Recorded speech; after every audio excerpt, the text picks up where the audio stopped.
this is the intro, cause I don't know how to make one yet.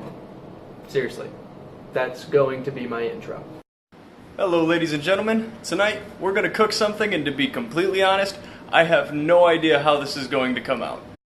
The recipe I'm following is called Bacon Cheeseburger Pasta Skillet, so it sounds like it can either be good or so American that it's terrible. Also, I'm doubling the recipe, so there's that. I guess let's jump into it. Pretty much everything is here: freshly shredded cheese, some macaroni, cornstarch, beef broth, I don't know how to say that name, sauce, Worcesterburger. We also have ketchup, bacon, and in place of ground beef, ground turkey, because it's healthier and better for the environment. Also mozzarella in a bag because I was too lazy to shred.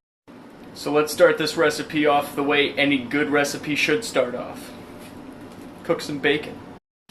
Alright, so garlic, when I made the chicken riggies with the peppers, and bacon. Those three things you have to cook at some point. They smell amazing. Okay, so I'm cooking my bacon nice and slow. I'm taking my time with it. Also, it's thick cut, so that's going to be a while. In the meantime, we're going to get started on the pasta. Salt some water. Once your water is salted, let's go ahead, turn that burner on, and get that ready to boil. Just took off the first round of bacon. Water's boiling soon. More bacon in the pan. And now we've got to make a sauce. We need 3 cups of beef broth. This is 2 right here. Put it in a mixing bowl. And then obviously, this is only 2, so add your other cup. We need 1 teaspoon of the Worcesterburger sauce. Bacon's all done. I know I say this every time I cook something involving something fatty like bacon, but do not pour fat down your drain. Get a nice big can like this one and pour it into the can like this. You're saving yourself a lot of plumbing problems. Meanwhile, water's ready for pasta.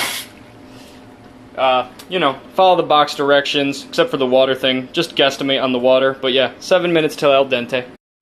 We can also start browning some beef, or turkey, or whatever this is.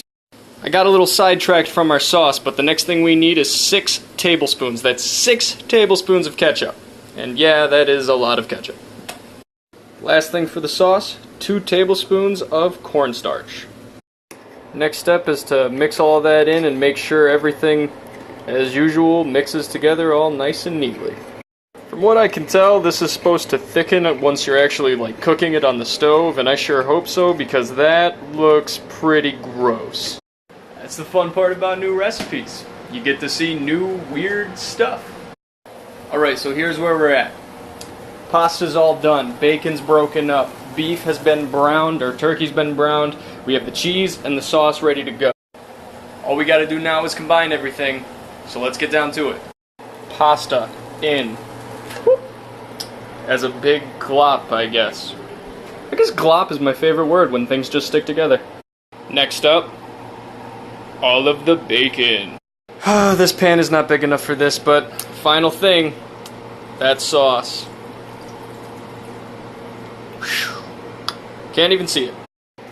Go ahead and start mixing everything up, get the sauce on everything, and heat that up until the sauce boils and starts to thicken. Oh, and now's as good a time as any to go ahead and add all that delicious cheese. Look at that. I'll be damned. The sauce actually thickened up and is pretty much spread to all of the noodles, and you can't see it, but you can taste it, so it's actually pretty good. Last thing is a cup of mozzarella cheese shredded. This is 2 cups, so just kind of guesstimate how much half the bag is, or use a measuring cup. I mean, you can, I guess. This actually looks pretty cheesy and delicious. I guess we'll find out in a minute. Final verdict, it was delicious. What do you think? See? Even she liked it. As usual, follow me on Facebook, Snapchat, Twitter, guitar, cello, bass, saxophone, violin, viola, obviously. And have a lovely night, everybody.